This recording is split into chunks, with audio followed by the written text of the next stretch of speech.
हैं कि आप लोग एकदम अच्छे से होंगे, मस्त होंगे, स्वस्थ होंगे, तंदुरुस्त भी होंगे और मन लगा करके एकदम अच्छे तरीके से पढ़ाई कर रहे होंगे। तो प्यारे बच्चे, जैसा कि आप सभी लोगों को पता है कि आज से हम लोग बायोलॉजी यानी जीव विज्ञान शुरू करने वाले हैं। पिछली क्लास में ही हम आपको बता दिए थे कि आज जीव विज्ञान होगा, यानी कि आज बायोलॉजी प्यारे बच्चे शुरू होने वाला है। और आज बायोलॉजी का हम सबसे पहला नंबर चैप्टर करवाने वाले हैं, और जिसका नाम है कोशिका। यानी कि प्यारे बच्चे, हम लोग इस चैप्टर में सेल के बारे में पढ़ने वाले हैं। बहुत ही जबरदस्त टॉपिक है, बहुत ही जबरदस्त ये चैप्टर है कोशिका। क्योंकि आपको पता है कि हमारा जो शरीर है वो कोशिकाओं से मिलकर के बना है। हमारा जो शरीर है बच्चों, वो किस चीज से मिलकर के बना है? तो इन्हीं कोशिकाओं से मिलकर के हमारा शरीर बना है। तो आज हम लोग पढ़ने वाले हैं कोशिका के बारे में। तो क्या बच्चों आप लोग तैयार हैं कोशिका के बारे में पढ़ने के लिए? हाँ चाहे ना बताइए। क्या आप लोग कोशिका के बारे में पढ़ने के लिए एकदम अच्छे तरीके से तैयार हैं?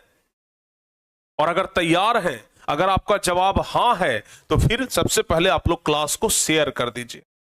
सबसे पहले क्लास को शेयर करिए, ताकि जो आपके दोस्त, जो भी बच्चे अभी तक अगर क्लास में नहीं जुड़े हैं, तो फिर जल्दी से वो क्लास में आज जुड़ जाएं।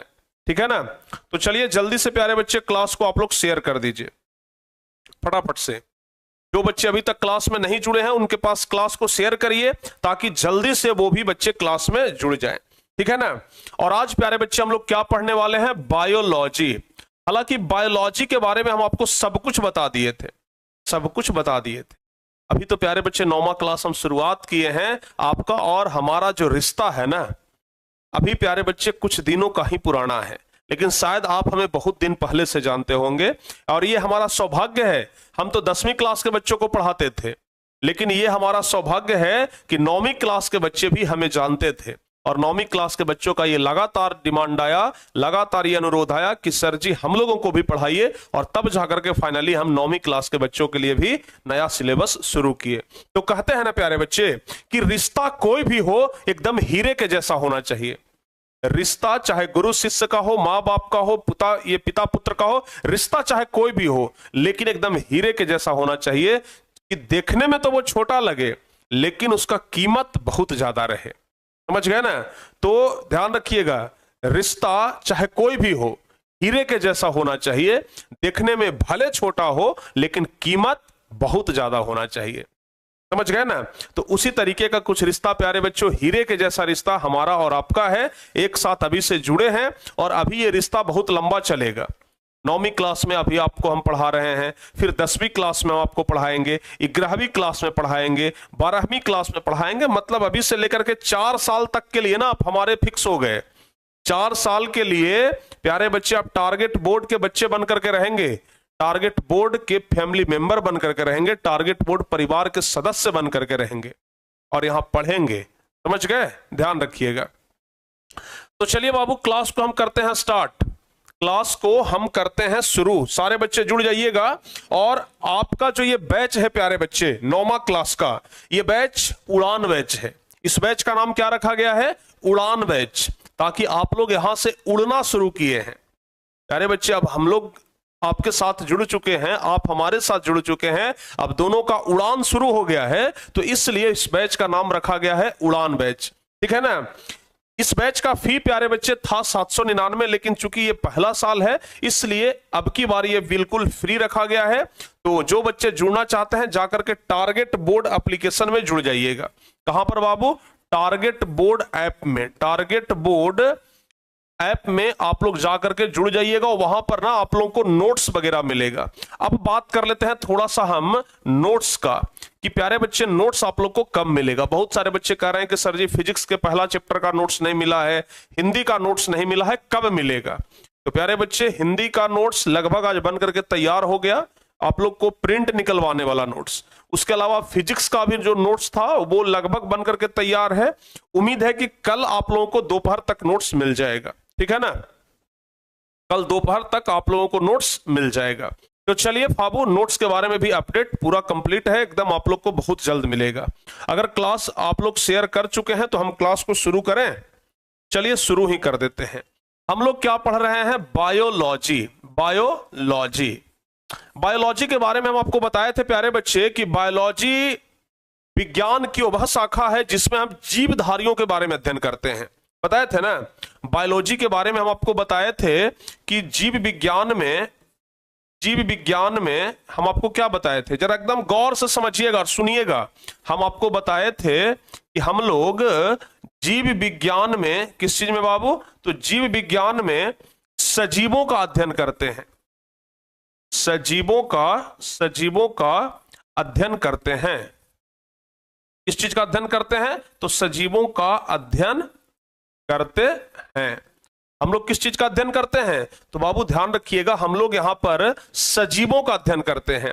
तो इसलिए बायोलॉजी का हम लोग परिभाषा में लिखते हैं कि बायोलॉजी विज्ञान की यानी जीव विज्ञान की वह शाखा है जिसमें हम समस्त जीवधारियों के बारे में अध्ययन करते हैं। यानी कि जितने भी सारे जीव हैं सबके बारे में अध्ययन करते हैं, उसे ही हम लोग क्या कहते हैं, जीव विज्ञान कहते हैं। आपको हम प्यारे बच्चे ये भी बताए थे कि जीव विज्ञान का जनक किन्हें कहा जाता है, बताए थे कि नहीं बताए थे? जीव विज्ञान का जनक किनको कहा जाता है, अरस्तु को कहा जाता है। ठीक है ना, अरस्तु को कहा जाता है। जीव विज्ञान का जनक किनको कहा जाता है, अरस्तु को कहा जाता है, ध्यान रखिएगा। जीव विज्ञान का जनक किनको कहा जाता है, अरस्तु को कहा जाता है, ध्यान रखिएगा। अच्छा, अगर बात करें जीव विज्ञान के बारे में, ठीक है ना, पुनः हम बात करते हैं प्यारे बच्चे जीव विज्ञान के बारे में। तो ये जो जीव विज्ञान है ना, बायोलॉजी हम लिखते हैं, चलो हिंदी में ही लिख देते हैं, जीव विज्ञान। जीव विज्ञान को प्यारे बच्चे ध्यान से देखिएगा, दो भागों में बांटा गया है।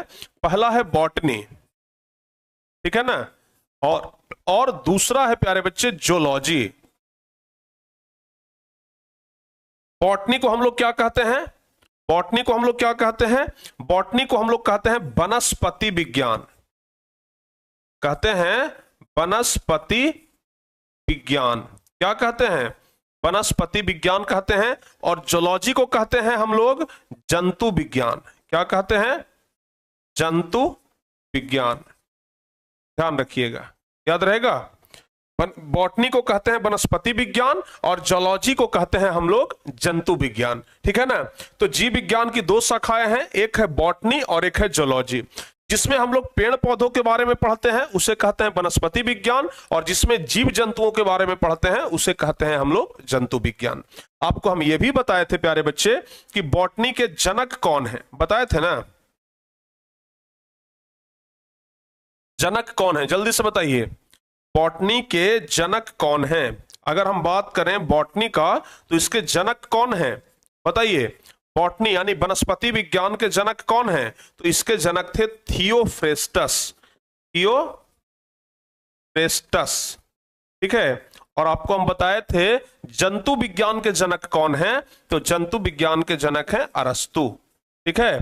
तो अरस्तु जंतु विज्ञान के भी जनक कहे जाते हैं और जीव विज्ञान के भी जनक कहे जाते हैं, याद रहेगा। सर फिजिक्स का चैप्टर 2 कहां पढ़ा है? अरे भाई सब पढ़ेंगे धीरे धीरे, अब एक ही बार में सोच लीजिएगा कि सब कुछ पढ़ लें तो संभव नहीं ना है, धीरे धीरे इन्हें सब कुछ होगा। एक कहावत है कि धीरे धीरे रे मना धीरे सब कुछ होए, माली सींचे 100 घड़ा ऋतु आए फल होए। अरे मन धीरे धीरे धीरे धीरे करके कोई काम करिए, धीरे धीरे रे मना धीरे सब कुछ होए, माली सींचे 100 घड़ा ऋतु आए फल होए। माली अगर एक के दिन सींच देगा ये घड़ा को 100 दिन के बराबर तो फल दे देगा नहीं ना, फल तो तभी देगा जब ऋतु आएगा।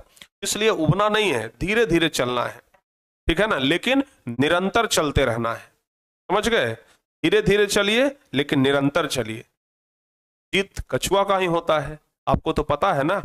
कछुआ और खरगोश में जब रेस हुआ तो जीत किसका हुआ, कछुआ का हुआ, क्योंकि वो धीरे ही चला लेकिन लगातार चला। और खरगोश बहुत तेज में बढ़ा लेकिन आगे जाकर के आराम करने लगा तो वो हार गया। तो धीरे धीरे लेकिन लगातार बच्चों, ठीक है ना। चलिए, तो बायोलॉजी के बारे में इतना सब कुछ आप लोग याद रखिएगा, बायोलॉजी के बारे में इतना सब कुछ आप लोग याद रखिएगा, ठीक है। अब देखिए, अब हम आपको बताते हैं कोशिका के बारे में। किसके बारे में बताते हैं बाबू? कोशिका के बारे में जरा ध्यान से समझने का प्रयास करिएगा। कोशिका के बारे में ना एकदम बेहतरीन तरीके से बताएंगे हम आपको। सबसे पहली बात कोशिका के बारे में आप ये याद रखिएगा कि कोशिका जो है वो सजीव का सबसे छोटा इकाई है। अगर हमारा शरीर बना है प्यारे बच्चे तो किस चीज से मिलकर के बना है? कोशिका। समझ गए ना? हमारे शरीर के अंदर क्या है? कोशिका है। अगर यहां पर भी काटेंगे ना तो यहां पर भी कोशिका है, यहां करेंगे तो यहां भी कोशिका है, पूरे शरीर में कोशिका है। समझ गए? हमारा जो जीव है, हमारा जो शरीर है वो किससे मिलकर के बना है? कोशिका से। सिर्फ हमारा शरीर ही नहीं प्यारे बच्चे, सिर्फ हमारा शरीर ही कोशिका से मिलकर के नहीं बना है। जितने भी जीव जंतु हैं सबका शरीर कोशिका से मिलकर के ही बना है। समझ गए ना? जितने भी जीव जंतु हैं सबका शरीर कोशिका से मिलकर के ही बना है। समझ गए? तो कोशिका जो है वो सजीव का सबसे छोटा इकाई है। लिखेंगे सजीव का सबसे छोटा इकाई, सजीव का सबसे छोटा इकाई, सजीव का सबसे छोटा इकाई कोशिका है। याद रहेगा? सजीव का सबसे छोटा इकाई क्या है? कोशिका है। याद रखिएगा, सजीव का सबसे छोटा इकाई कोशिका है। अब बात कर लेते हैं और कुछ कोशिका के बारे में, ठीक है ना? जरा ध्यान से देखिएगा बाबू, कोशिका के बारे में ना हम कुछ और बात करते हैं। क्योंकि हमारा जो शरीर है, किसी भी जीव का जो शरीर है प्यारे बच्चे, वो कोशिका से मिलकर के बना है। समझ गए ध्यान से? कोशिका को अंग्रेजी में क्या कहते हैं? कोशिका को अंग्रेजी में सेल कहा जाता है। अगर ध्यान में नहीं है तो याद कर लीजिएगा। आपको ना आज हम कोशिका के बारे में बहुत कुछ महत्वपूर्ण बात बताएंगे। चूंकि हमको कोशिका के बारे में पढ़ना है ना, तो कोशिका के बारे में हम लोग पूरा आज समझेंगे, सीखने का प्रयास करेंगे। सजीव का सबसे छोटा इकाई कौन है? कोशिका है। कोशिका को अंग्रेजी में, याद रखिएगा, कोशिका को अंग्रेजी में क्या कहते हैं? कोशिका को अंग्रेजी में क्या कहते हैं? सेल कहते हैं। समझ गए ना? कोशिका को अंग्रेजी में क्या कहते हैं? सेल। अब देखिए कुछ बच्चे ना सेल का स्पेलिंग SELL लिखते हैं, कुछ बच्चे CELL लिखते हैं, तो सही ये वाला होगा। समझ गए ना? CELL, ना कि SELL। अगर SELL लिखिएगा ना तो आपका गलती हो जाएगा। SELL नहीं होता है बाबू, CELL होता है, ध्यान रखिएगा। तो ध्यान रखिएगा, कोशिका को अंग्रेजी में क्या कहते हैं? सेल कहते हैं। समझ गए? कोशिका को अंग्रेजी में क्या कहते हैं? सेल कहते हैं। और ये जो सेल है ना, ये प्यारे बच्चे ध्यान रखिएगा कि लैटिन भाषा के सेलुला शब्द से लिया गया है। ठीक है? ये जो सेल है ये लैटिन भाषा के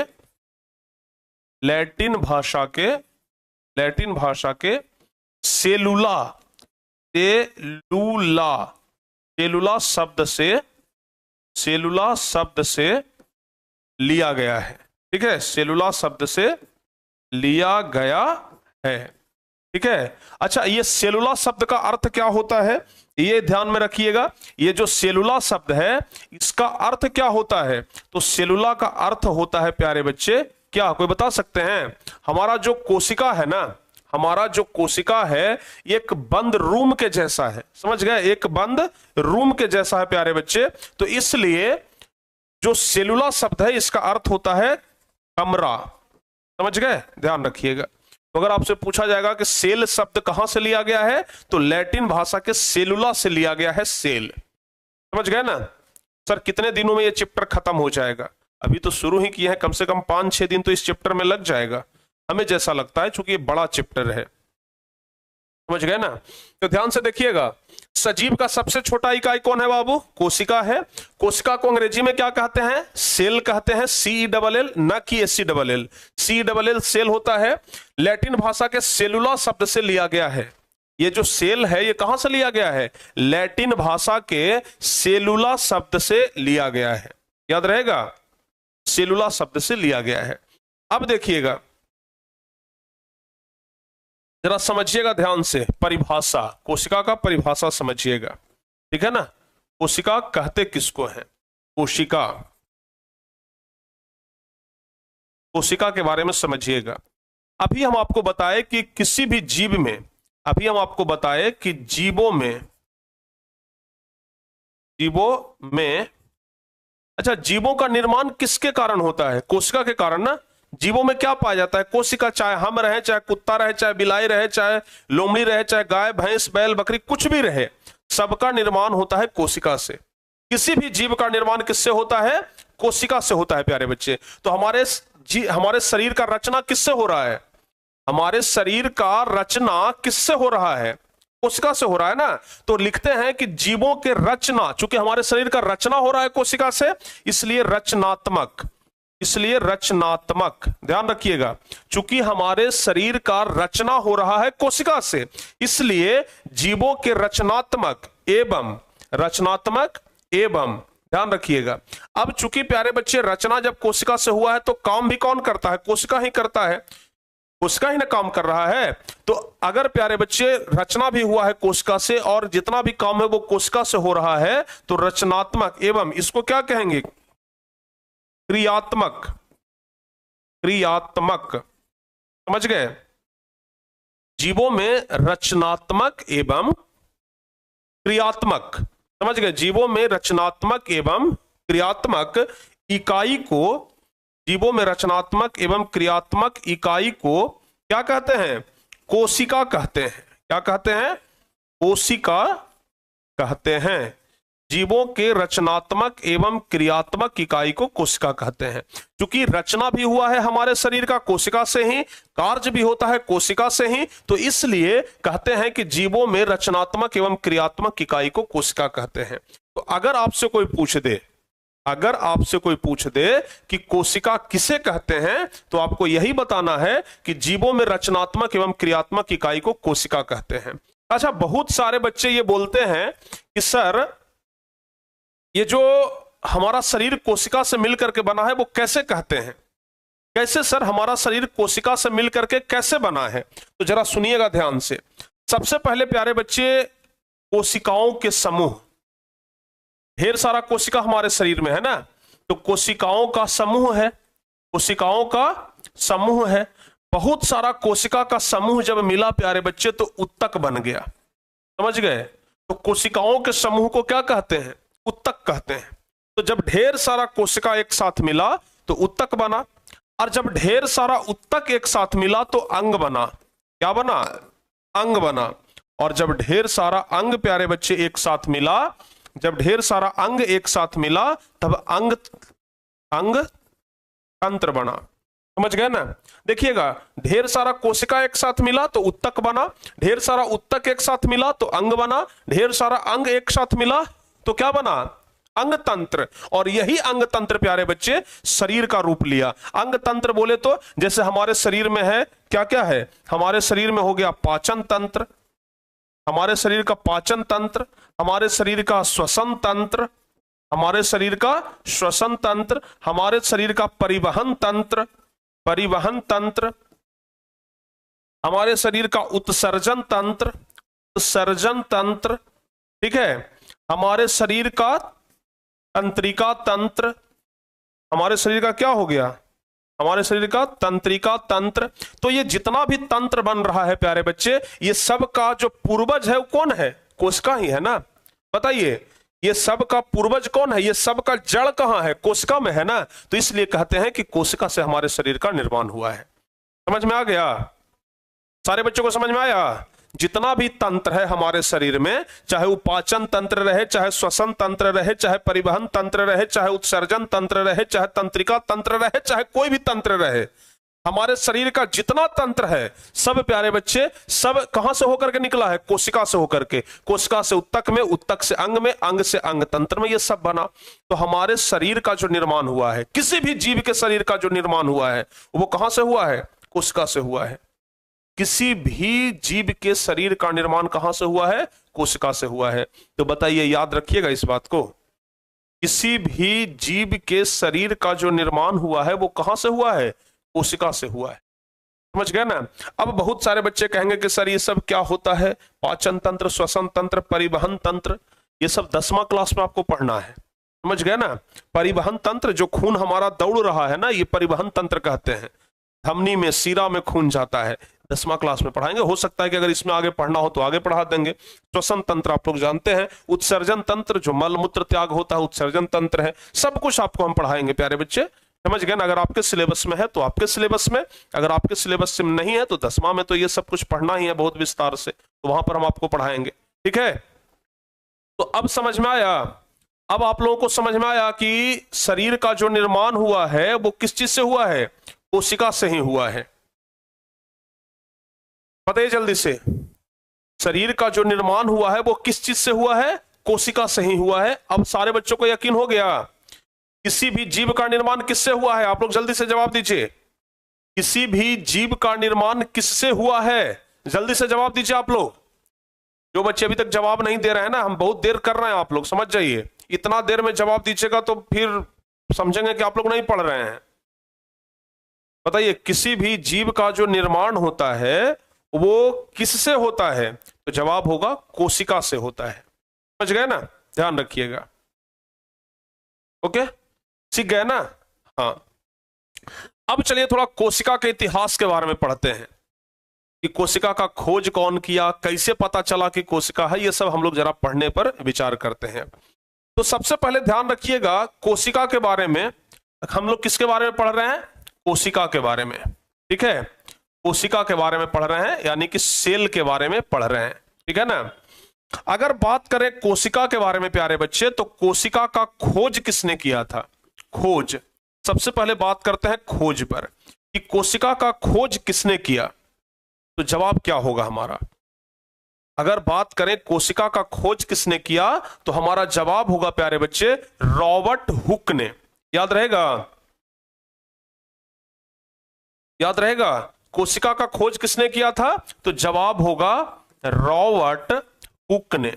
रॉबर्ट हुक ने खोज किया था। कब किया था, तो 1665 ईस्वी में किया था। कोशिका का खोज किसने किया, रॉबर्ट हुक ने किया। कब किया, तो 1665 ईस्वी में किया था। लेकिन एक बात ध्यान रखिएगा कि जब ये रॉबर्ट हुक कोशिका का खोज किया, तो ये जो कोशिका इसको मिला, ये कोशिका इसको मरा हुआ कोशिका मिला, यानी कि मृत कोशिका था ये। समझ गए ना, ये जीवित कोशिका नहीं था बाबू, ये कैसा कोशिका था, मृत कोशिका था। तो आपसे पूछा जाएगा कि सबसे पहले मृत कोशिका का खोज किसने किया, तो रॉबर्ट हुक ने किया। समझ गए ना, रॉबर्ट हुक कोशिका का तो खोज कर दिया, लेकिन बेचारा का नसीब खराब था, मरा हुआ कोशिका उसको मिला। समझ गए ना, रॉबर्ट हुक ने कोशिका का तो खोज कर दिया, लेकिन उसको कैसा कोशिका मिला, उसको मिला प्यारे बच्चे ये मरा हुआ कोशिका, ठीक है। अब जब ये कोशिका का खोज कर दिया, लेकिन मरा हुआ कोशिका का खोज किया, तब बहुत सारे वैज्ञानिक एकदम होड़ में लग गए। अरे ये रॉबर्टवा तो कर दिया कोशिका का खोज भाई, लेकिन संजोग है कि मरा हुआ कोशिका का खोज क्या है, चलो हम जिंदा कोशिका को खोज लेंगे। समझ गए ना, जैसे ही ये खोज किया, किस चीज का, जैसे ही ये खोज किया प्यारे बच्चे 1665 ईस्वी में ये मरा हुआ कोशिका का, तो लोग कहने लगा कि भाई रॉबर्ट हुक को तो मिल गया कोशिका, क्यों ना हम लोग मेहनत करके और जिंदा कोशिका को खोज लें। समझ गए। तो एक बार की बात है, एक वैज्ञानिक थे प्यारे बच्चे, एक वैज्ञानिक थे जिनका नाम था, याद रखिएगा, एक वैज्ञानिक थे जिनका नाम था ल्यूवेन हॉक, ठीक है, ल्यूवेन हॉक। समझ गए, ध्यान से देखिएगा, एक वैज्ञानिक थे जिनका नाम था ल्यूवेन हॉक। तो ये ल्यूवेन हॉक खाना खाने के बाद ना दांत खोद रहे थे। समझ गए, ये जो वैज्ञानिक है ल्यूवेन हॉक, ये खाना खाने के बाद क्या कर रहे थे, दांत खोद रहे थे। दांत खोदते खोदते जो दांत के मतलब दांत में से जो कुछ निकलता है ना, खाना खाने के बाद जब खोदते हैं तो दांत में से निकलता है, ये जब दांत में से निकला तो उसको माइक्रोस्कोप से देखने लगे। तब तक माइक्रोस्कोप का खोज हो गया था। अच्छा, माइक्रोस्कोप मतलब समझते हैं, जिनको माइक्रोस्कोप मतलब नहीं पता प्यारे बच्चे, उनको हम जरा माइक्रोस्कोप दिखा देते हैं। समझ गए ना, जिन बच्चों को माइक्रोस्कोप का नॉलेज नहीं है कि माइक्रोस्कोप क्या होता है, तो वैसे बच्चों को ना हम माइक्रोस्कोप दिखा देते हैं। देखिए माइक्रोस्कोप क्या होता है। ये है प्यारे बच्चे माइक्रोस्कोप, देखिए यहां पर रखा हुआ है, ये क्या है, माइक्रोस्कोप है, यही माइक्रोस्कोप है प्यारे बच्चे, ठीक है, ये क्या है? माइक्रोस्कोप है। इसी को ना इस तरीके से ऐसे करके ना यहां पर एक स्लाइड रखा था, यहां पर देखिए, तो अभी ऊपर करते हैं इसको, देखिए ऊपर कर दिए ना, ऊपर किए। यहां पर क्या है कि एक स्लाइड रखा जाता है, समझ गए ना, यहां पर एक स्लाइड रखा जाता है और उसके बाद प्यारे बच्चे इसमें लेंस लगा करके ऐसे देखा जाता है, समझ गए। ये माइक्रोस्कोप है। माइक्रोस्कोप के बारे में अगर हम थोड़ा सा आपको बता दें तो ये माइक्रोस्कोप में ना प्यारे बच्चे लेंस लगता है, समझ गए। जैसे देखिए ये माइक्रोस्कोप है ना, इसका छोटा छोटा लेंस आता है। देखिए कैसे लेंस लगता है आपको हम बताते हैं। ये माइक्रोस्कोप जब लीजिएगा ना तो उसके साथ इस तरीके का लेंस देता है। इस लेंस को क्या करना होता है कि ऊपर में ऐसे करके रखा जाता है। कैसे काम किए? ऊपर में ऐसे करके रख दिए। अब प्यारे बच्चे स्लाइड आता है, स्लाइड को यहां पर रखा जाता है, समझ गए ना। ये दो यहां पर चांपने वाला दिया है, इस स्लाइड को यहां पर रख करके और नीचे ये जो है ना, नीचे में ये वाला, ये देख लीजिए नीचे में ये प्यारे बच्चे क्या है? दर्पण है। ये इसको प्रकाश को एडजस्ट करना होता है और प्रकाश को एडजस्ट करने के बाद हम यहां पर प्रकाश को क्या करेंगे? एडजस्ट कर देंगे। और प्रकाश को एडजस्ट करने के बाद इसका हाइट हम एडजस्ट करेंगे, ठीक है ना। देखिए इसका क्या करेंगे बाबू, हम हाइट एडजस्ट करेंगे। कैसे हाइट एडजस्ट होता है बता देते हैं, एक मिनट। देखिए इसका ना हाइट हम यहां से एडजस्ट कर लेंगे, ऊपर नीचे यहां से हो जाएगा। और उसके बाद ना हम यहां पर आंख लगा करके इसको देखते हैं। जब आंख लगा करके हम इसको देखेंगे एडजस्ट करने के बाद,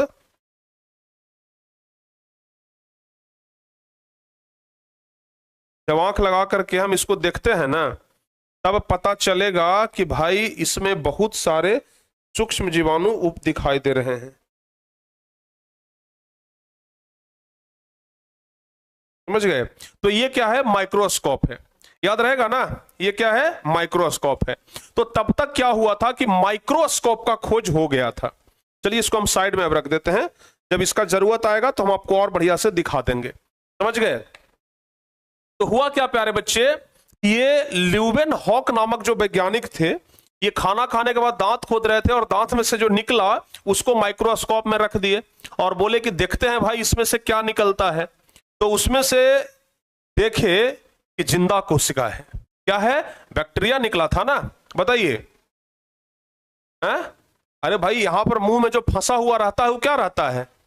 बैक्टीरिया रहता है। जैसे आप कभी कभी देखिएगा कि रात में खाना खा लिए और सुबह तक अगर बढ़िया से मुंह साफ नहीं करिएगा ना तो मुंह में बैक्टीरिया हो जाता है। सुबह उठते होंगे तो मुंह महकने लगता होगा, समझ गए ना। किसी के पास जाकर के बोलिएगा तो कहे भाई दूर से बात करो ना, मुंह महक रहा है, अभी तक मुंह नहीं धोए हो क्या? बोलता है कि नहीं बोलता है? तो मुंह में क्या होता है? बैक्टीरिया होता है, जिसको जीवाणु कहते हैं हम लोग।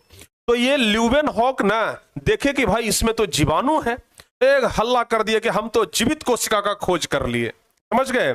तो ल्यूवेन हॉक सबसे पहले जीवित कोशिका का खोज किए थे, ठीक है ना। ल्यूवेन हॉक जीवित कोशिका का खोज किए, समझ गए।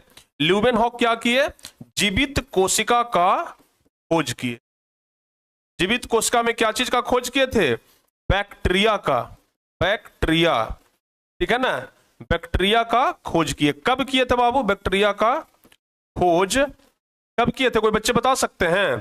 बैक्टीरिया का खोज ये कब किए थे, कोई बच्चे बताइए? 1674 ईस्वी में किए थे, 1674 में किए, समझ गए ना।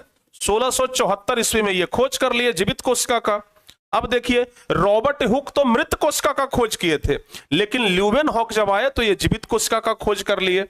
अब भाई और हाहाकार मच गया, अरे तेरी के ये दोनों तो जीवित कोशिका का खोज लिया भाई, एक को मरल कोशिका के खोजा तो ल्यूवेन हॉक उठा तो जीवित कोशिका को खोज लिया, समझ गए ना।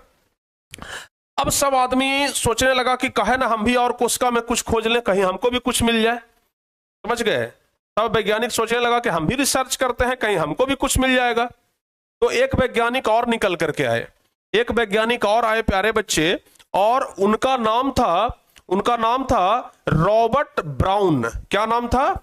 रॉबर्ट ब्राउन, नाम था रॉबर्ट ब्राउन। रॉबर्ट ब्राउन क्या किए कि कहे कि भाई हम कोशिका के अंदर जाकर के खोजेंगे, तुम लोग तो कोशिका के ऊपर ऊपर से देखे हो ना, हम कोशिका के अंदर जाकर के देखेंगे। अब आप लोग कहिएगा कि सर कोशिका तो बहुत छोटा होता है, दिखाई भी नहीं पड़ता है, फिर वो कैसे खोज लेंगे? कोशिका इतना छोटा होता है ना कि उसको हम अपनी नंगी आंखों से नहीं देख सकते हैं। कोशिका इतना छोटा होता है कि हम उसे नंगी आंखों से नहीं देख सकते हैं। हम जब भी उसे देखेंगे कोशिका को, तो प्यारे बच्चे उसे हम सूक्ष्मदर्शी की सहायता से ही देख सकते हैं। इसी को कहते हैं सूक्ष्मदर्शी, अंग्रेजी में माइक्रोस्कोप कहते हैं। तो अब रॉबर्ट ब्राउन क्या किए, कहे कि भाई हम कोशिका के अंदर जाकर के देखते हैं। समझ गए? तो बात है 1831 ईस्वी का, बात है 1831 ईस्वी का। जैसे मान लिया जाए कि कोशिका है, समझ गए ना, कोशिका गोल होता है, समझ गए, गोल टाइप का होता है कोशिका। तो रॉबर्ट ब्राउन जब रिसर्च कर रहे थे, जब देख रहे थे, तो देखे कि भाई इसके बीच में एगो बहुत छोटा गोला जैसा है, कोशिका के बीच में एक छोटा सा बिंदु जैसा है। और ये देखे कि जितने भी सारे कोशिका में देखे कि सब में ये बिंदु ना एकदम बीच में है। तो चूंकि बीच में था, एकदम सेंटर में था, समझ गए ना, ये एकदम कहां था, एकदम केंद्र में था, एकदम बीच में था। तो इसलिए नाम रख दिए कि ये बीच वाला जो हिस्सा है ना, क्या है, केंद्रक है। समझ गए? रॉबर्ट ब्राउन कहे कि भाई हम तो केंद्रक का खोज कर लिए, तुम लोग तो कोशिका ना खोजा, हम कोशिका के अंदर जाकर के हम केंद्रक खोज लिए। समझ गए? तो पहली बार 1831 ईस्वी में 1831 ईस्वी में रॉबर्ट ब्राउन केंद्रक का खोज किए, केंद्रक का खोज किए। समझ गए? केंद्रक का क्या कर लिए, खोज किए। समझ गए? तो क्या हुआ बाबू, 1831 ईस्वी में केंद्रक का खोज हो गया। समझ गए? अब जब देखिए, जैसे ये कोशिका है, तो मरा हुआ कोशिका कौन खोजे, रॉबर्ट हुक खोजे। लेकिन फिर जिंदा कोशिका खोज लिए ल्यूवेनहॉक, फिर कोशिका में केंद्रक खोज लिए रॉबर्ट ब्राउन।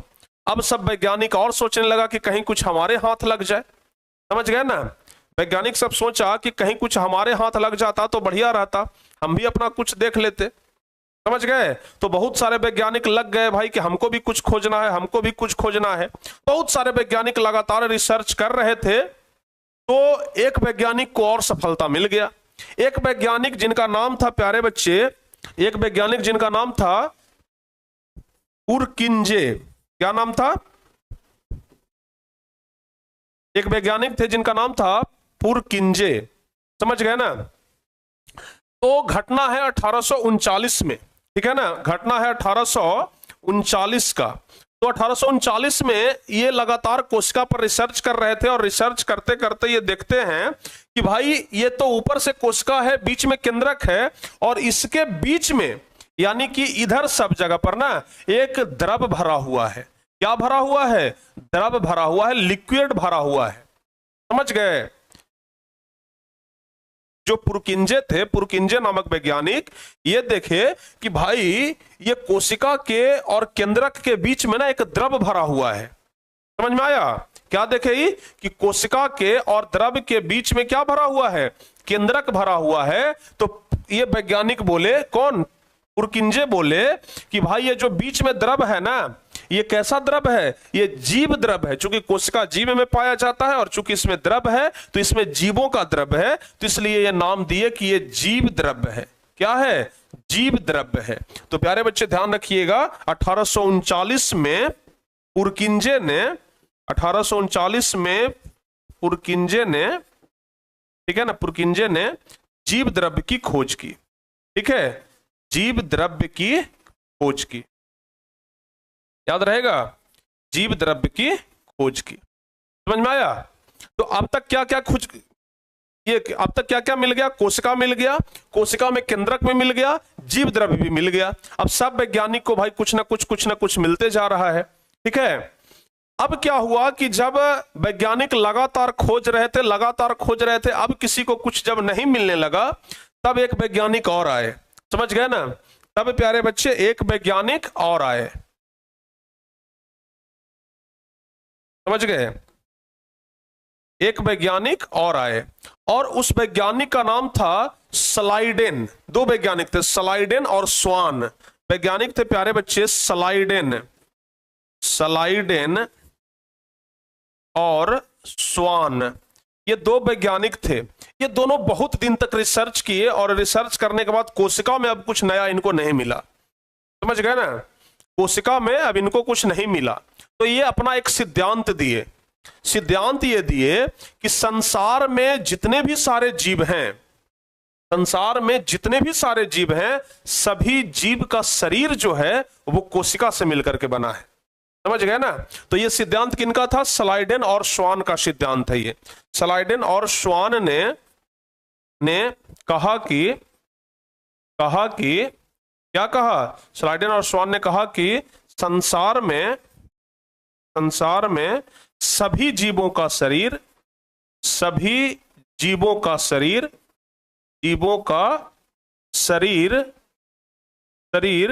कोशिका से मिलकर के बना है।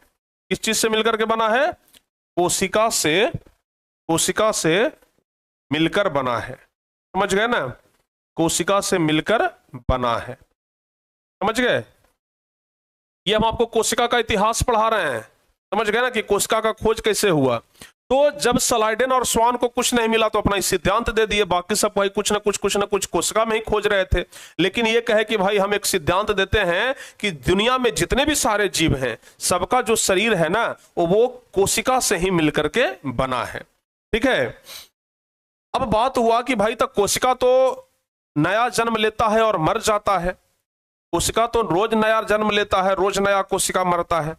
समझ गए ना। हमारे शरीर में भी ना बहुत सारे कोशिका रोज मरता है और बहुत सारे नया कोशिका रोज बनता है। समझ गए। तो रोज कोशिका बनता है और रोज नया कोशिका मरता है। इस पर एक व्यक्ति सिद्धांत दे दिए। उस व्यक्ति का नाम था विरचो। क्या नाम था प्यारे बच्चे? विरचो। ध्यान रखिएगा। तो विरचो नामक जो वैज्ञानिक थे ना, विरचो नामक जो वैज्ञानिक थे वो 1855 में विरचो नाम याद रखिएगा। विरचो नामक वैज्ञानिक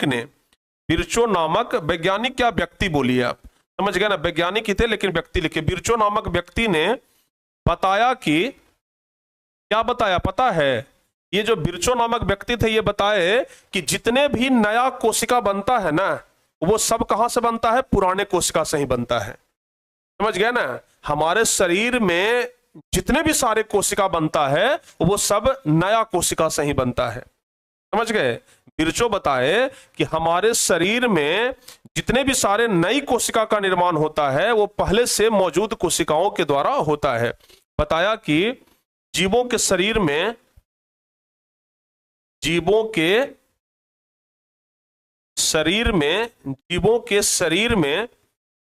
नई कोशिका का निर्माण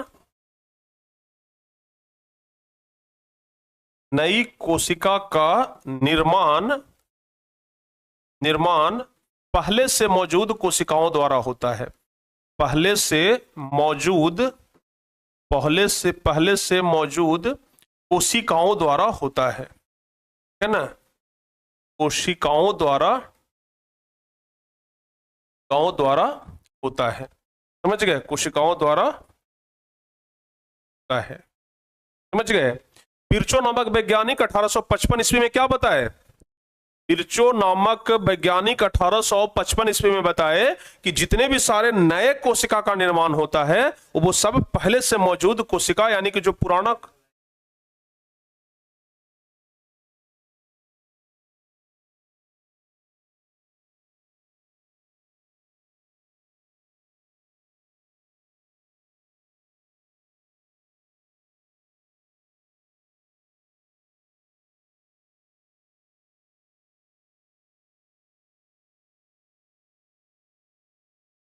समझ गए ना।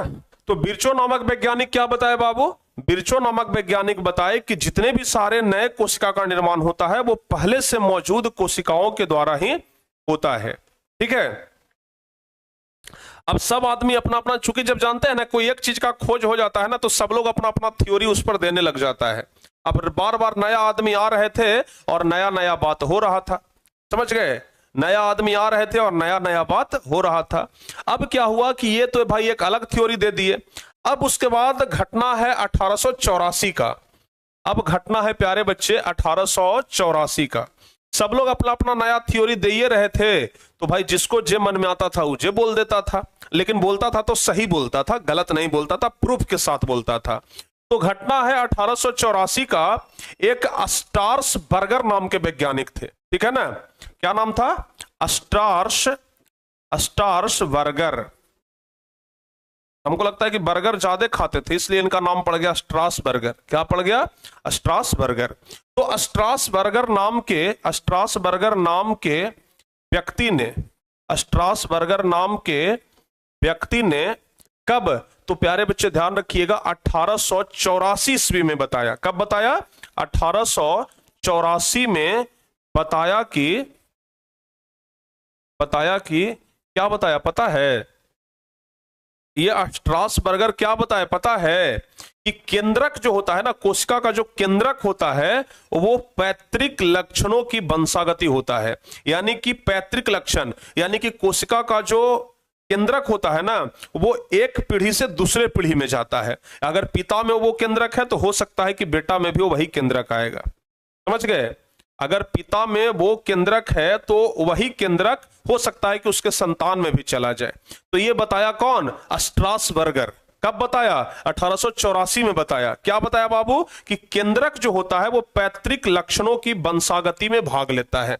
बताया कि केंद्रक, क्या बताया? बताया कि केंद्रक पैतृक लक्षणों के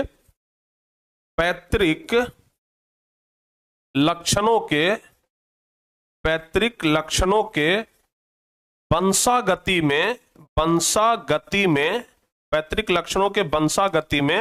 भाग लेता है। ठीक है ना? पैतृक लक्षणों के वंशागति में भाग लेता है। ये कौन बताया? स्ट्रास बर्गर ने बताया 1884 ईस्वी में। ठीक है। सब लोग नया नया थ्योरी दे रहे थे, क्योंकि कोशिका का नया नया खोज हुआ था तो सब लोग नया नया एकदम थ्योरी दे रहे थे। ठीक है। अब क्या हुआ कि भाई सब लोग कोशिका बना रहा था और एक व्यक्ति सोचा कि हम क्यों ना कुछ ऐसा चीज बना ले कि जिससे और कोशिका के अंदर में जा सके और भी सूक्ष्म से सूक्ष्म चीजों का पता लगा सके। समझ गए? और भी छोटे से छोटे चीजों का हम पता लगा सके। तो एक व्यक्ति थे प्यारे बच्चे जिनका नाम था एम नॉल। क्या नाम था? M Knoll. ध्यान रखिएगा। एक व्यक्ति थे जिनका नाम था एम नॉल। ठीक है। M Knoll. और एक व्यक्ति और थे जिनका नाम था इरस्का। क्या नाम था बाबू? इरस्का। ध्यान रखिएगा। तो एक व्यक्ति थे जिनका नाम था एम नॉल और एक व्यक्ति और थे जिनका नाम था इरस्का। तो ये दोनों व्यक्ति मिलकर के 1931 ईस्वी में इलेक्ट्रॉन सूक्ष्मदर्शी का खोज किए। किस चीज का खोज किए? इलेक्ट्रॉन सूक्ष्मदर्शी का खोज किए। इलेक्ट्रॉन सूक्ष्मदर्शी का खोज किए। ठीक है ना? इलेक्ट्रॉन सूक्ष्मदर्शी का खोज करने से क्या हुआ कि भाई पदार्थ के अंदर घुस करके लोग देखने लगा। तब पता चला कि पदार्थ में इलेक्ट्रॉन, प्रोटॉन, न्यूट्रॉन सब कुछ होता है। समझ गए ना? तो ये छोटा से छोटा चीज को भी देख सकते थे। ठीक है। छोटा से छोटा चीज को भी देख सकते थे। समझ गए ना? ध्यान रखिएगा। आज आंख बहुत ज्यादा दर्द दे रहा है, पता नहीं क्यों। समझ गए ना?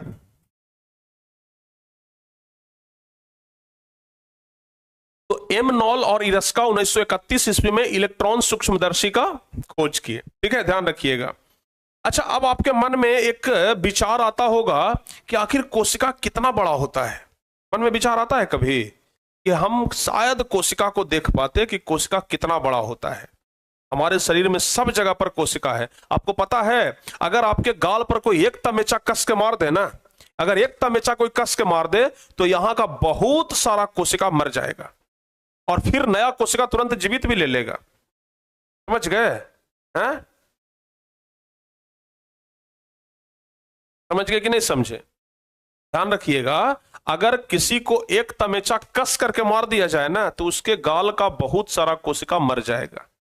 जापान की जो लड़कियां होती है ना, वो सुंदरता को बढ़ाने के लिए अपने गाल पर तमेचा मरवाती है। समझ गए? जापान की जो लड़कियां होती है वो सुंदरता को बढ़ाने के लिए ना तमेचा मरवाती है।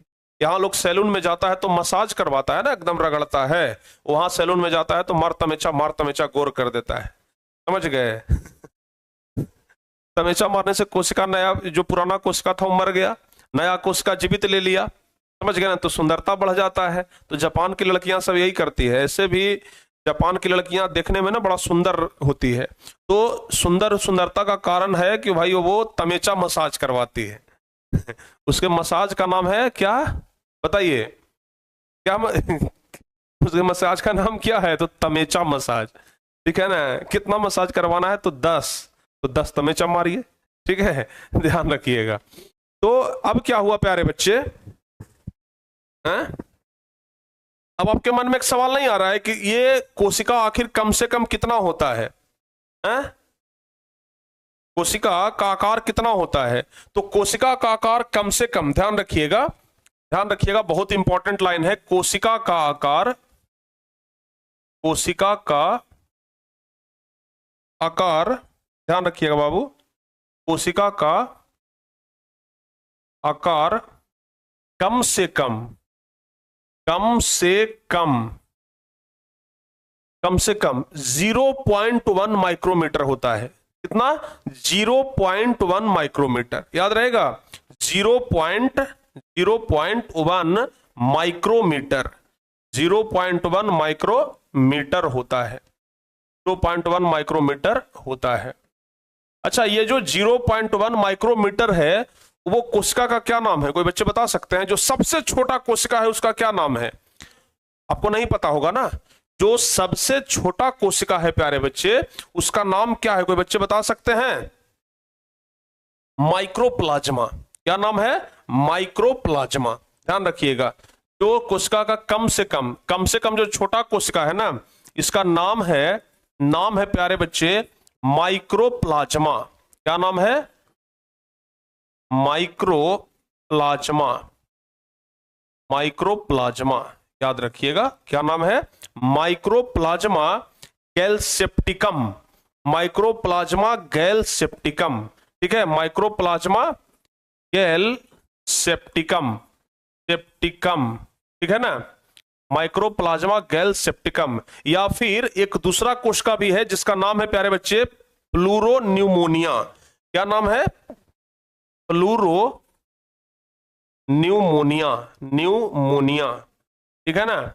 ये दो कोशिका ऐसा है जिसका आकार प्यारे बच्चे 0.1 माइक्रोमीटर, यानी कि सबसे छोटा कोशिका है ये। समझ गए? ये कोशिका सबसे छोटा कोशिका है। लेकिन अगर हम आपसे पूछें कि सबसे बड़ी कोशिका बताइए, सबसे बड़ी कोशिका, कोई बच्चे बता सकते हैं कि सबसे बड़ी कोशिका कौन है? कोई बच्चे बताइए, सबसे बड़ी कोशिका कौन है बाबू? कोई बच्चे अगर बता सकते हैं तो बताइए। और सबसे बड़ी कोशिका जो है ना, वो कम से कम 1 से 2 किलो का होता है। चलिए, इतना हिंट दे दिए। अब कहिएगा कि सर सबसे बड़ी कोशिका 1 से 2 किलो का होता है? हाँ बिल्कुल, जो सबसे बड़ी कोशिका है इस धरती पर वो 1 से 2 किलो का है। अगर प्यारे बच्चे हम इसको मिलीमीटर में नापेंगे तो 170 गुने 135 मिलीमीटर का होगा। ठीक है ना? 170 गुने 135 मिलीमीटर, ठीक है, मिलीमीटर का होता है। समझ गए ना? मिलीमीटर का होता है। और सबसे बड़ी कोशिका कौन सी है पता है? सबसे बड़ी कोशिका कौन सी है? शुतुरमुर्ग का अंडा। शुतुरमुर्ग बहुत बड़ा पक्षी होता है, हम लोगों से भी बड़ा होता है। एक अगर पैर से मार दिया, चाहे पंख से मार दिया ना, तुम गिर जाओगे, इतना बड़ा होता है। अगर पैर से या पंख से मार दिया ना तो भाई साहब आप गिर जाएंगे, इतना बड़ा होता है शुतुरमुर्ग। तो शुतुरमुर्ग का अंडा, ध्यान रखिएगा, शुतुरमुर्ग का अंडा। तो शुतुरमुर्ग का अंडा सबसे बड़ी कोशिका है। अगर आपसे कोई पूछ दे कि सबसे बड़ी कोशिका कौन है, तो शुतुरमुर्ग का अंडा। याद रहेगा, सबसे बड़ी कोशिका कौन है? तो जवाब देना होगा शुतुरमुर्ग का अंडा। याद रहेगा बाबू, जल्दी से बताइए। अच्छा, आपसे हम मानव शरीर के बारे में पूछते हैं। 3 क्वेश्चन आपसे पूछेंगे, देखते हैं कितने बच्चे बताते हैं। पहला क्वेश्चन हमारा ये है, पहला मानव शरीर के बारे में। टॉपिक क्या है? मानव शरीर के बारे में, मानव शरीर के बारे में, ठीक है ना, मानव शरीर के बारे में। चलिए 3 क्वेश्चन आपसे पूछते हैं, 3 क्वेश्चन आपसे पूछते हैं। पहला नंबर क्वेश्चन है मानव शरीर की सबसे छोटी कोशिका, सबसे छोटी कोशिका बताइए क्या है।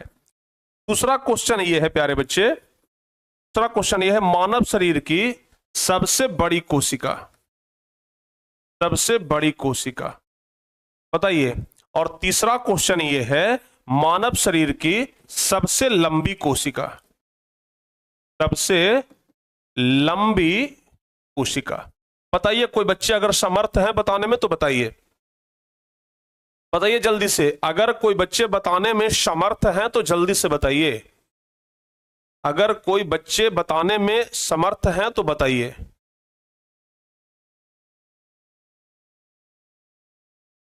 मानव शरीर की सबसे छोटी कोशिका क्या है बाबू? शुक्राणु है। वाह, बिल्कुल सही जवाब, बिल्कुल सही जवाब है। मानव शरीर की सबसे छोटी कोशिका क्या है? शुक्राणु है। आपको पता होगा प्यारे बच्चे, आपको पता होगा कि मानव शरीर में यानी कि जो सबसे छोटी कोशिका, अच्छा एक बात ध्यान रखिएगा, मानव शरीर का जो सबसे छोटी कोशिका है ना, वो महिलाओं में नहीं पुरुषों में पाया जाता है।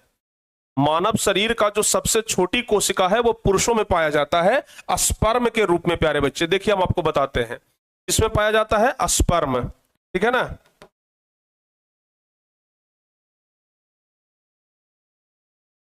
तो आ नहीं रहा है यहां पर भाई, क्या दिक्कत हो गया?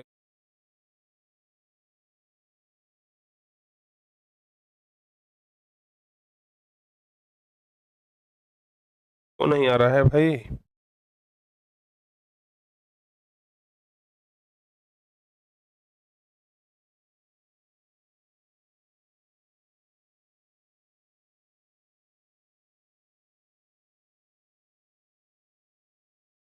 एक मिनट रुक जाइए।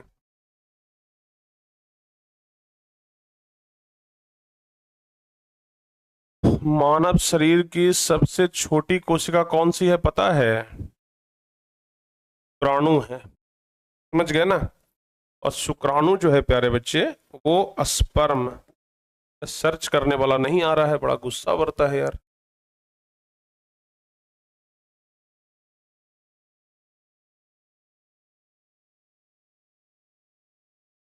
चलिए सर्च करने वाला नहीं आ रहा है बाबू, नहीं तो हम आपको दिखा देते, ठीक है ना। मानव शरीर का जो सबसे छोटी कोशिका है ना वो पुरुषों में पाया जाता है, स्पर्म में। पुरुषों का जो स्पर्म होता है, समझ गए ना, उस स्पर्म में लाखों करोड़ों की संख्या में शुक्राणु पाए जाते हैं, समझ गए। पुरुषों का जो स्पर्म होता है उसमें लाखों करोड़ों की संख्या में प्यारे बच्चे क्या पाए जाते हैं? शुक्राणु पाए जाते हैं। तो यहां पर मानव शरीर की सबसे छोटी कोशिका कौन है? शुक्राणु है। सबसे बड़ी कोशिका, मानव शरीर की सबसे बड़ी कोशिका, तो सबसे बड़ी कोशिका महिलाओं में पाया जाता है, जिसको हम कहते हैं अंडाणु। क्या कहते हैं? अंडाणु कहते हैं। तो सबसे छोटी कोशिका पुरुषों में शुक्राणु के रूप में और सबसे बड़ी कोशिका महिलाओं में अंडाणु के रूप में। लेकिन अगर हम आपसे पूछ दें कि बताओ बच्चों सबसे लंबी कोशिका कौन है, अगर हम आपसे पूछ दें कि मानव शरीर की सबसे लंबी कोशिका, तो जवाब आपका क्या होगा? मानव शरीर का सबसे लंबा कोशिका कौन है? तो आपका जवाब क्या होगा? आपका जवाब होगा तंत्रिका कोशिका। याद रखिएगा, तंत्रिका कोशिका। मानव शरीर का सबसे लंबी कोशिका कौन है? तंत्रिका कोशिका, जिसको हम लोग न्यूरॉन कहते हैं प्यारे बच्चे, ठीक है ना। क्या कहते हैं? न्यूरॉन भी कहते हैं, समझ गए ना।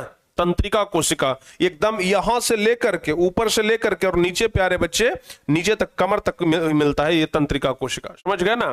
तो मानव शरीर की सबसे लंबी कोशिका कौन है? तंत्रिका कोशिका। याद रखिएगा, याद रहेगा, न्यूरॉन जिसको हम लोग बोलते हैं। समझ में आ गया? सारे बच्चों को समझ में आ गया?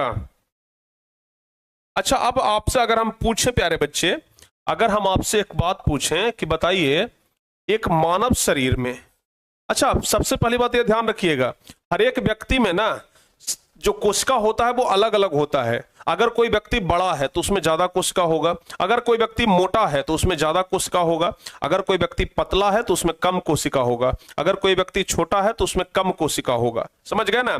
यानी कि कोशिका का जो संख्या है वो व्यक्ति के आकार के ऊपर या फिर जीवों के आकार के ऊपर निर्भर करता है। अगर गाय का एक छोटा सा बच्चा है तो उसमें कम कोशिका होगा, और अगर गाय है तो वो उसमें ज्यादा कोशिका होगा। तो कोशिका का जो संख्या है ना वो उसके आकार पर, जीवों के आकार पर निर्भर करता है।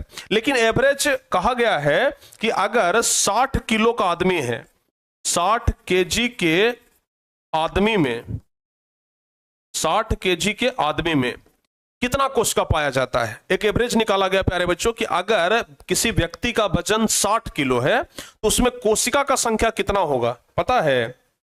अगर किसी व्यक्ति का वजन 60 किलो है तो उसमें कोशिका का संख्या कितना होगा? तो उसमें कोशिका का संख्या होगा 60 गुने 10 के पावर 15।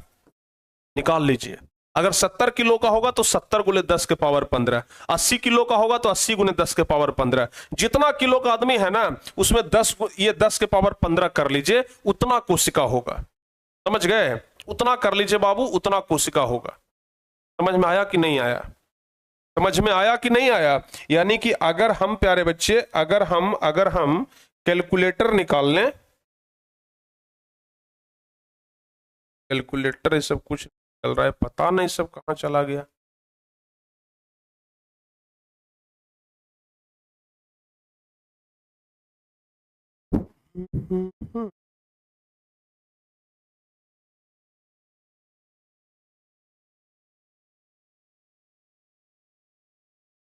समझ में आया? अगर प्यारे बच्चे, अगर हम लोग इसको कैलकुलेटर से कर सकते हैं, 10 गुने 10 गुने 10 गुने 10 गुने 10 इस प्रकार से कर सकते हैं। समझ गए ना? 10 पर 15 सुनना पड़ेगा। 10 गुने 10 करते हैं तो 100 होता है, तो 10 गुने 15 तो 10 पर 15 सुनना पड़ेगा और उसमें 60 से गुना करिए। समझ गए ना? उतना कोशिका एक व्यक्ति के शरीर में पाया जाता है, उतना कोशिका एक व्यक्ति के शरीर में पाया जाता है। समझ गए? तो सोचिए कि 60 किलो के आदमी में कितना कोशिका है, तो 60 गुने 10 के पावर 15 कोशिका है प्यारे बच्चे। समझ गए? 60 गुने 10 के पावर 15 कोशिका पाया जाता है एक 60 किलो के व्यक्ति के शरीर में। आपको हम पहले ही बता दिए कि कोशिका का जो संख्या है वो किस पर निर्भर करता है? तो जीवों के आकार पर निर्भर करता है। कोशिका का संख्या, ये भी आप लोग नोट करना चाहते हैं तो नोट कर लीजिएगा कि कोशिका की संख्या जीवों के आकार पर निर्भर करता है। जीवों के आकार पर निर्भर करता है। जीवों के आकार पर निर्भर करता है, निर्भर करता है। कोशिका का जो संख्या है वो किस पर निर्भर करता है? जीवों के आकार पर निर्भर करता है। याद रहेगा? कोशिका का संख्या किस पर निर्भर करता है? जीवों के आकार पर निर्भर करता है। ठीक है ना? समझ गए? उत्तक किसे कहते हैं? कोशिकाओं के समूह को उत्तक कहते हैं। आपको तो हम पहले ही बता चुके हैं, कोशिकाओं के समूह को उत्तक कहते हैं। ये तो हम आपको पहले ही बता चुके हैं प्यारे बच्चे। अब चलिए बात करते हैं कोशिका के बारे में। ठीक है ना? अच्छा, जीव को है ना, अगर हम बहुत देर से बोल रहे हैं जीव, तो जीव को प्यारे बच्चे 2 भागों में बांटा गया है। जीव को कितने भागों में बांटा गया है? 2 भागों में। एक तो हो गया एक कोशिकीय जीव, ध्यान रखिएगा, एक हो गया एक कोशिकीय जीव। ठीक है? यानी कि जिसमें सिर्फ एक कोशिका पाया जाए उसको कहते हैं एक कोशिकीय जीव। कुछ प्राणी ऐसे हैं ना, कुछ जीव ऐसे हैं जिसमें सिर्फ एक कोशिका पाया जाता है। हम लोग हैं तो हम लोग में तो भाई देखिए रहे हैं कि 60 गुने 10 के पावर 15 कर लीजिए। अगर हम 70 किलो के हैं तो 70 गुने 10 के पावर 15 कर लीजिए, उतना कोशिका है। लेकिन कुछ जीव ऐसे होते हैं जिसमें सिर्फ एक कोशिका पाया जाता है। तो आप लोग बता सकते हैं कि एक कोशिका कौन जीव में पाया जाता है? एक कोशिकीय जीव का नाम, एक कोशिकीय जीव का नाम प्यारे बच्चे आप लोग लिख सकते हैं अमीबा हो गया।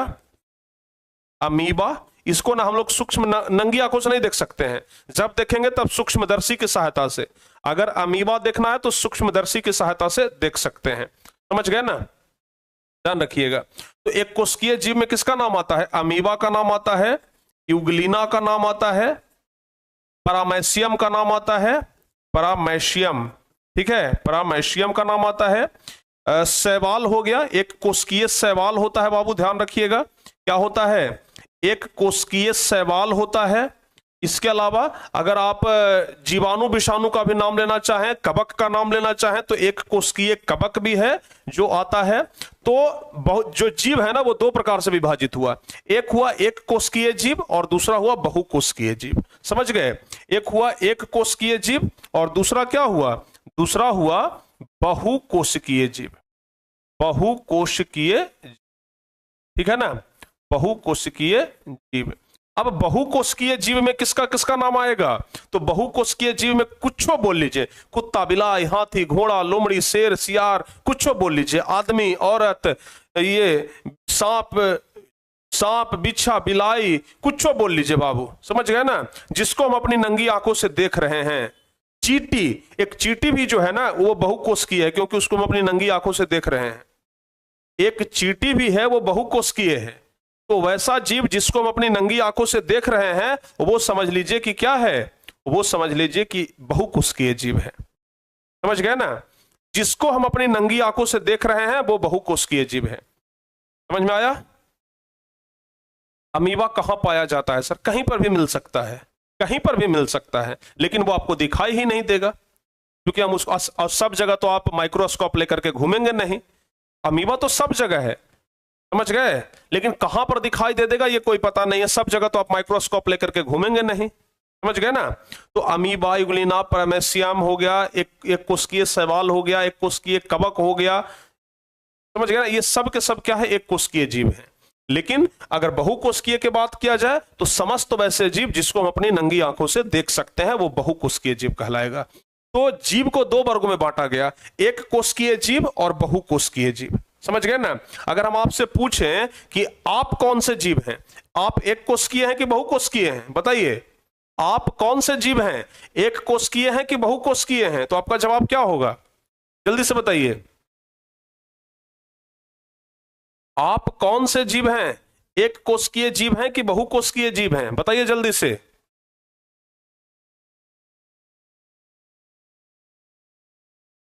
जल्दी से बताइए, आप कौन से जीव हैं? एक बच्चा लिख रहा है कि सर जब आप कुछ लिखते हैं तो लिखने के लिए कुछ सेकंड साइड में आइएगा।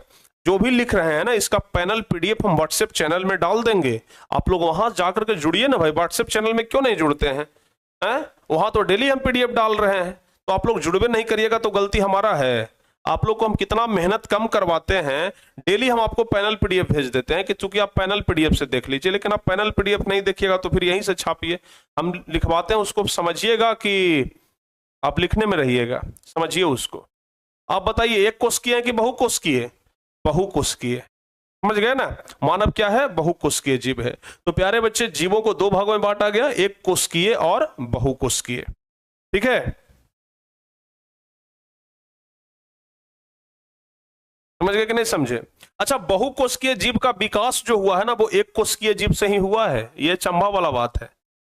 बहुकोशिकीय जीव का जो विकास हुआ है वो एक कोशिकीय जीव के विभाजन के फलस्वरूप हुआ है। आप यहां पर लिख भी सकते हैं, आप चाहें तो यहां पर लिख भी सकते हैं कि बहुकोशिकीय जीव का विकास, बहुकोशिकीय जीव का विकास, बहुकोशिकीय जीव का विकास, बहुकोशिकीय जीव का विकास एक कोशिकीय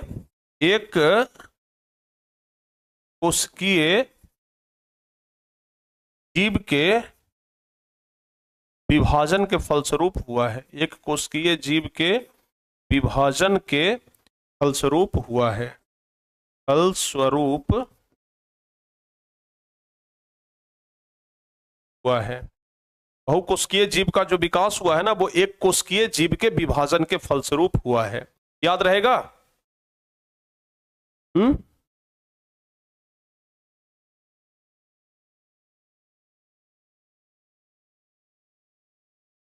समझ में आया बाबू?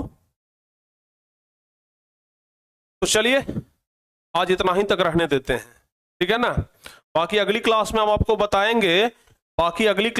बताएंगे कि कोशिका को भी दो प्रकार से बांटा गया।